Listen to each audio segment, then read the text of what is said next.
Assalamualaikum warahmatullahi wabarakatuh. Semangat pagi semuanya. Apa kabar? Semoga sehat selalu ya. Pokoknya jangan sakit-sakit. Hmm. Di kesempatan kali ini, kita masih membahas bab perilaku menyimpang sebagai gejala sosial. Tapi sebelum kita melanjutkan ke materi atau pembahasan selanjutnya, alangkah baik ya kita berdoa terlebih dahulu. Berdoa sesuai keyakinan masing-masing.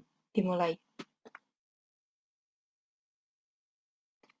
Nah, di pertemuan minggu lalu, kita semua, bukan kita sih, tapi teman-teman atau adik-adik semua sudah sampai ke pembahasan jenis-jenis perilaku menyimpang. Minggu lalu masih bersama Pak Faisal ya. Jenis perilaku menyimpang berdasarkan jenisnya, yaitu ada dua, penyimpangan primer dan penyimpangan sekunder yang sudah disampaikan oleh Bapak Faisal. Nah, di kesempatan kali ini, kita akan mulai membahas dari jenis perilaku menyimpang berdasarkan efek atau dampaknya sampai dengan selesai. Adapun jenis perilaku menyimpang berdasarkan efek atau dampaknya itu ada dua, teman-teman. Yang pertama, itu ada perilaku menyimpang positif. Perilaku menyimpang positif ini ya berarti perilaku yang memiliki dampak positif atau dampak yang baik. Tapi kenapa gitu? Kan hal yang positif, tapi kok bisa disebut penyimpangan? Karena perilaku atau tindakan tersebut itu di luar dari nilai dan norma yang berlaku di masyarakat. Contohnya emansipasi wanita yang digerakkan oleh R.A. Kartini. Kenapa demikian? Karena di Indonesia sendiri, mayoritas daerahnya dikuasai oleh masyarakat atau kelompok masyarakat yang menganut atau mengagungkan sistem patriarki, di mana laki-laki mendominasi dalam setiap peranan, baik itu dari peranan politik atau pemerintahan, ataupun dari keluarga dan lain sebagainya. Nah, maka dari itu, Ibu Kartini bilang, wanita juga bisa kok bekerja, wanita juga bisa kok menjadi pemimpin gitu. Maka dari itu, penyimpangan ini atau perilaku ini disebut penyimpangan dalam hal yang positif. Selanjutnya ada perilaku menyimpang negatif. Nah, biasanya perilaku ini akan menimbulkan dampak buruk bagi individu tersebut. Nah, orang-orang antisosial atau orang-orang yang enggan untuk berbaur dengan masyarakat, biasanya ia lebih ke pelampiasannya itu lebih ke hal-hal yang negatif. Salah satu contohnya penggunaan atau penyalahgunaan narkoba. Berdasarkan jumlah atau pelaku. Berdasarkan jumlah pelakunya, ada dua juga. Ada penyimpangan individual atau individual deviation. Ya, sudah terlihat dari judulnya, berarti penyimpangan ini hanya dilakukan oleh satu orang aja, jadi nggak ajak-ajak yang lain. Seperti menjadi pecandu narkoba, melakukan tindak kejahatan, menjadi seorang pelacur, sikap arogansi, bertindik, bertato, dan lain sebagainya. Nah, yang kedua ada penyimpangan kolektif atau group deviation. Penyimpangan ini dilakukan oleh sekelompok orang atau oleh sekelompok masyarakat. Biasanya terjadi karena mereka itu patuh pada norma kelompoknya yang kuat. Contohnya, seperti geng-geng tawuran, geng-geng motor, dan geng-geng yang memang melenceng gitu. Selanjutnya ada bentuk-bentuk dan dampak dari penyimpangan sosial. Yang pertama ada kriminalitas atau kejahatan. Kriminalitas atau kejahatan ini biasanya terjadi karena faktor ekonomi. Karena keinginannya itu melebihi dari batas kemampuan dia, maka dia akan melakukan segala cara untuk mendapatkan hal tersebut. Nah, biasanya itu dengan mencuri atau berbuat kejahatan lainnya. Yang kedua ada penyimpangan seksual. Penyimpangan seksual ini biasanya terjadi kepada orang-orang yang emang memiliki gangguan gitu terhadap hal seksualnya. Salah satu contohnya itu penyimpangan eksibisionisme atau apa ya itu? Pelaku dari orang penyimpangan seksual ini, orang ini senang memamerkan kemaluannya gitu atau memamerkan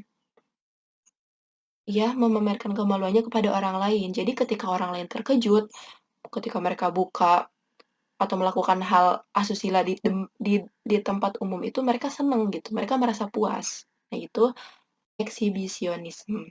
Yang kedua ada voyeurisme atau voyeurism ini mereka orang-orang yang suka mengintip. Nah, semoga teman-teman gak ada yang suka mengintip ya, karena itu merupakan tindakan atau penyimpangan sosial. Yang ketiga ada penggunaan narkotika. Penggunaan narkotika ini orang yang udah kecanduan menyalahgunakan narkoba. Semoga kita juga terhindar dari hal-hal negatif penyalahgunaan narkoba ini. Yang selanjutnya alkoholisme. Alkoholisme ini adalah orang-orang atau individu yang sudah kecanduan mabuk-mabukan berlebih gitu. Selanjutnya ada perkelahian pelajar. Nah, ini nih, hati-hati ya semuanya. Biasanya perkelahian pelajar ini terjadi awalnya itu karena ulah satu orang, tapi di sekolah ya biasanya ini kan di sekolah ya pelajar gitu. Tapi orang itu punya geng gitu di sekolahnya. Nah, karena si gengnya ini merasa solider gitu, padahal si temennya punya masalah, tapi dia merasa risih gitu. Maka terjadilah perkelahian, terjadilah tawuran-tawuran antar pelajar gitu. Hati-hati ya, jangan sampai pokoknya. Biasanya ini terjadi itu karena gengsi atau karena ya ikut-ikutan sih awalnya. Tapi semoga teman-teman di SMA N1 Ciasem itu nggak ikut-ikut atau terlibat perkelahian ini ya. Apalagi lagi corona, nggak boleh. Nah, selanjutnya ada upaya penanggulangan perilaku menyimpang. Pertama, ada penanaman nilai dan norma. Tujuan dari penanaman nilai dan norma ini untuk pembentukan konsep diri, pengembangan keterampilan, pengendalian diri, pelatihan komunikasi, dan pembiasaan aturan kepada masyarakat. Yang kedua itu ada pelaksanaan peraturan yang konsisten. Tujuannya untuk menciptakan lingkungan masyarakat yang tertib, teratur, nyaman dan tentram. Yang ketiga ada penyuluhan-penyuluhan. Biasanya penyuluhan ini tugasnya atau dilakukan oleh pemerintahan setempat. Dengan harapan upaya tersebut dapat menjadikan atau membentuk masyarakat yang dapat memahami nilai, norma, dan peraturan yang berlaku di masyarakat tersebut. Pengendalian sosial. Kita masuk ke subbab baru, yaitu pengendalian sosial. Pengendalian sosial ini merupakan pengawasan yang dilakukan oleh suatu kelompok terhadap kelompok yang lain. Ada juga definisi pengendalian sosial menurut para ahli. Yang pertama, menurut Peter L. Berger, bahwa pengendalian sosial merupakan cara yang dilakukan masyarakat untuk menertibkan anggotanya. Yang kedua, menurut Joseph, pengendalian sosial itu merupakan suatu istilah yang kolektif yang mengacu pada proses terencana yang di dalamnya mengerjakan, membujuk, ataupun memaksa individu untuk menyesuaikan diri dengan kebiasaan dan kehendak hidup dalam kelompoknya. Yang selanjutnya menurut Astrid Susanto, pengendalian sosial merupakan kontrol yang bersifat psikologis dan non-fisik terhadap seorang individu agar ia dapat bersikap dan bertindak sesuai dengan penilaian kelompok masyarakat tersebut.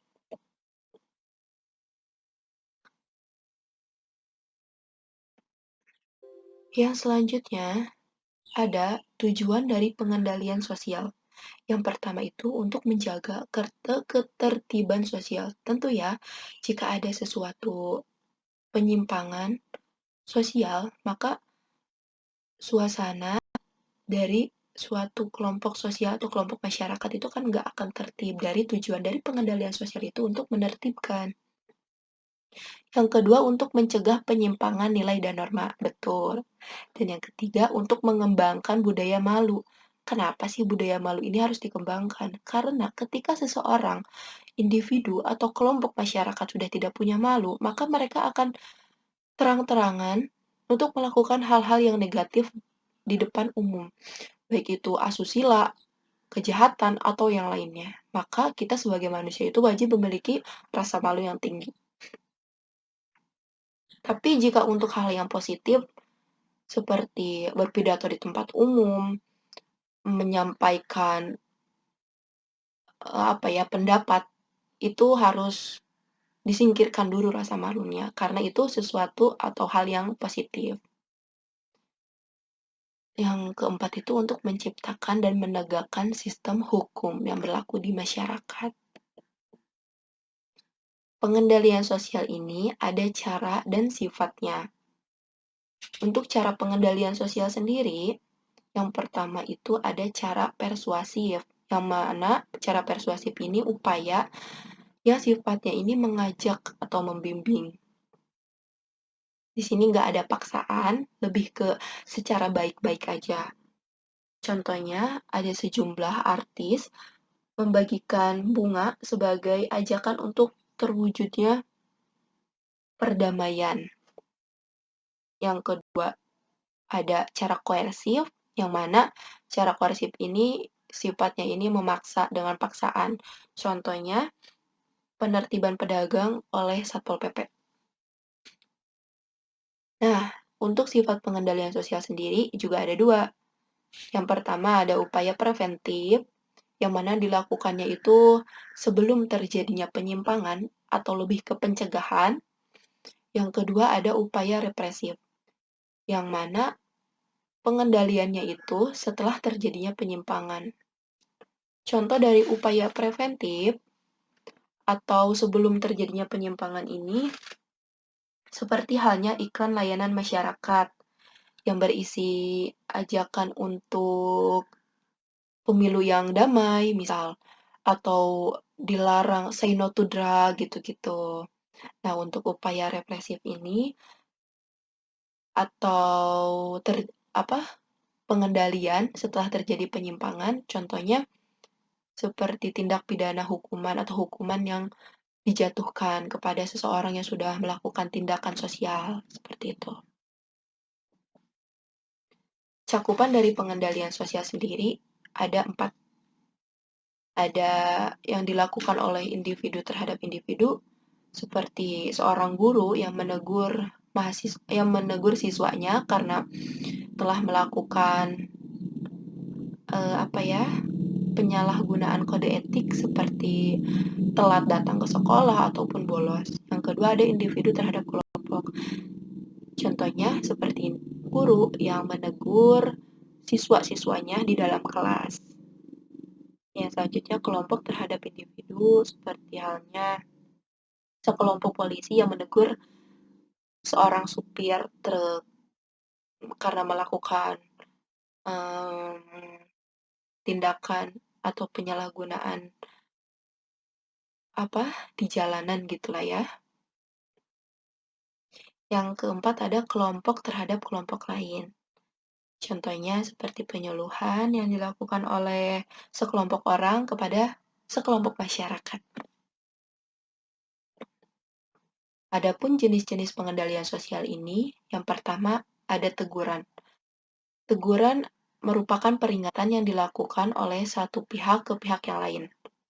Contoh dari teguran ini boleh seperti seorang siswa yang menegur siswa lain karena pas ulangan dia nyontek gitu. Nah, yang selanjutnya ada gosip atau desas-desus yang merupakan kabar burung atau kabar yang belum pasti, kabar yang hoax, belum tentu adanya, belum tentu faktanya gitu. Tapi si gosip ini cukup bisa menekan tindakan cukup bisa mengendalikan gitu. Karena apa? Kan orang-orang kadang nggak mau ya kalau digosipin, nggak mau gitu kalau orang-orang tiba-tiba kita datang ke satu kelompok, orang-orangnya malah bisik-bisikan gitu ngomongin kita. Nah, maka maka itu gosip juga bisa menjadi pengendalian sosial. Yang selanjutnya ada hukuman atau sanksi. Nah, hukuman atau sanksi sendiri biasanya dilakukan oleh lembaga-lembaga penegak hukum seperti kepolisian dan peradilan. Yang selanjutnya ada adat istiadat, yang mana merupakan lembaga sosial yang terdapat di masyarakat yang masih memegang teguh tradisi, yang dilakukan oleh kepala suku atau kepala adat gitu. Yang selanjutnya ada tokoh masyarakat. Tokoh masyarakat ini merupakan individu atau warga masyarakat yang dianggap memiliki pengaruh atau wibawa tertentu. Misalnya seperti kepala desa, tokoh agama, dan lain sebagainya. Oh, alhamdulillah, kita sudah sampai di penghujung pembelajaran kali ini atau penghujung presentasi kali ini. Ya, dapat saya simpulkan sebelum saya menutup dari pembelajaran hari ini bahwa secara umum dapat dikatakan upaya untuk mewujudkan kondisi seimbang di dalam masyarakat itu disebut pengendalian sosial atau social control, yang mana perilaku menyimpang harus dikendalikan agar tidak meluas dan meresahkan kehidupan masyarakat. Walaupun kita sedang berada di masa pandemi, belajar pun jadi jarak jauh, virtual, online, tidak nyaman gitu, tidak secara langsung mendapatkan ilmunya, kita harus tetap bisa berpikiran positif. Kita harus bisa mengambil hikmahnya dari ini semua. Pasti dari setiap kejadian itu akan terdapat hikmah atau pelajaran yang dapat kita petik. Kita pun harus tetap melakukan hal-hal yang kreatif di rumah. Jangan sampai penyimpangan-penyimpangan sosial yang sudah kita bahas ini terjadi karena adanya wabah corona ini. Jangan sampai, nauzubillah.